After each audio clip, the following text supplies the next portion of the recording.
مساء الفل عليكم وكل سنة وانتم طيبين. خلاص بنودع سنة 2025 وان شاء الله السنة الجديدة تكون افضل على ناس كتير ان شاء الله.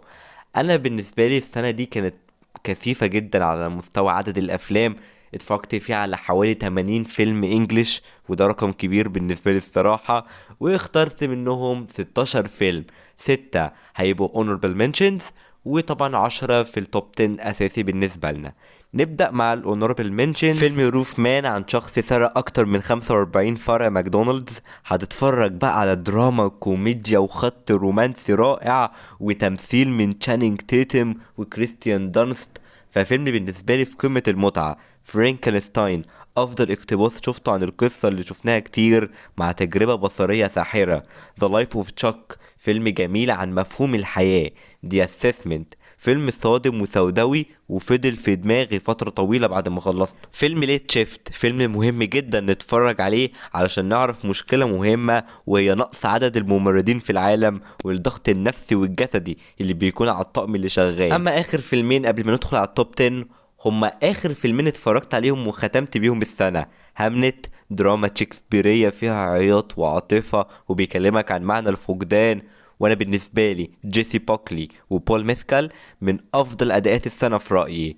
واخر فيلم ايس وير بيتكلم عن بطلنا اللي عنده متلازمه توريت، اللي هي حركات فيزيكال بتتعمل غصب عنك، وكمان كلام وشتايم بيطلع فجاه. بنشوف بقى ازاي بيتعامل معاه وتاثير ده على علاقته ومع الناس والمجتمع وفي حياته عامه والدراسيه والمهنيه، لغايه ما بنوصل للعلاج في الاخر.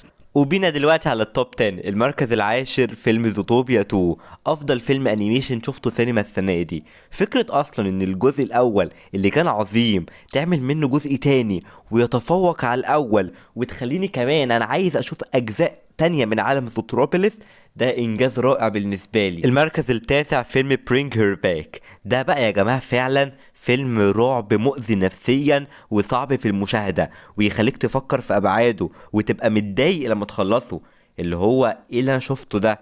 ولما بقى انا احس بكل ده وانا اصلا مش من محبي افلام الرعب، يبقى هو عمل انجاز في رايي. المركز الثامن فيلم ويبونز عن اختفاء 17 طفل، واحد من مفاجآت السنة اللي ما كانتش في الحسبان، وما كنتش اعرف انه هيعجبني قوي كده، ويخليك قاعد تتفرج على كل فصوله عشان تعرف وصلنا للحدث ده ازاي. المركز السابع فيلم F1. ده بالنسبة لي تعريف الفيلم اللي تدخله في السينما في موسم الصيف وما يتشافش غير سينما. اكسبيرينس السباقات المجنونة مع الصوت والموسيقى، وعلى الرغم ان اصلا القصة مكررة، ولكن هتتعلق قوي بالشخصيات، وبراد بيت بيفكرنا انه لسه سوبر ستار. المركز السادس فيلم بوجونيا. اثبات جديد ان المخرج اليوناني يورجوس لانتيموس دماغه الاخراجيه غير اي حد في العالم. انا كنت مستعد اني افضل اتفرج على الفيلم وما يخلصش بسبب الحوارات والمباريات التمثيليه اللي ما بين ايما ستون وجيسي بليمنز، وذكاء السيناريو انه يحاول يقنعك بحاجات خرافيه تقول عليها طالعه من واحد مجنون، وبعدها تتسحل وتبدا تصدق. فيلم بالنسبه لي جامد جدا. المركز الخامس الفيلم الإيراني It was just an accident. متميز جدا، وتسلسل النهاية بتاعه من أروع ما يمكن، وعلى المستوى الدرامي تقيل جدا. المركز الرابع فيلم No Other Choice. ده بقى يا جماعة فيلم دراما بلاك كوميدي مليان بالعبث. واحد اترفض من وظيفته، وعلشان يشوف شغل جديد لا قدامه منافسين أقوى منه، فهيقرر انه يخلص على كل واحد. اتفرجوا بقى على افضل فيلم كوري في السنة بالنسبة لي. المركز الثالث فيلم السينرز. عندما تجتمع جميع التصنيفات، عندك فامبايرز ورعب وموسيقى بلوز ودراما وتمثيل وكل حاجة هتعوزها علشان تشوف تجربة متكاملة. المركز الثاني فيلم سنتيمنتال فاليو. انا كنت سمعت عنه كلام انه حلو، ولكن لما شفته في سهرة شتوية كانت جميلة جدا. انا ما كنتش اعرف اني هنبسط ويعجبني قوي كده.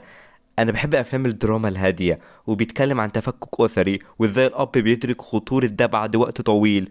فيلم تشوفه في سهره مليان بالاداءات التمثيليه، كلهم توب فورم في الفيلم ده في رايي.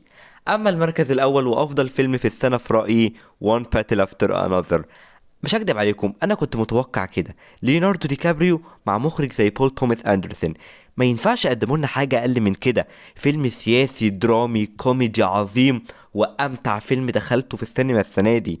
وشون بين وبينيسيو ديل تورو اعظم اداءات مساعده في السنه بكل تاكيد. وبس كده، اتمنى بقى كل واحد يكتب لي في الكومنتس التوب 10، ولو عايزين الاونوربل منشنز كمان هبقى مبسوط جدا بده. كل سنه وانتم طيبين وهابي نيو يير، وان شاء الله 2026 تكون سنه احلى كمان. شكرا جدا ليكم ومع السلامه.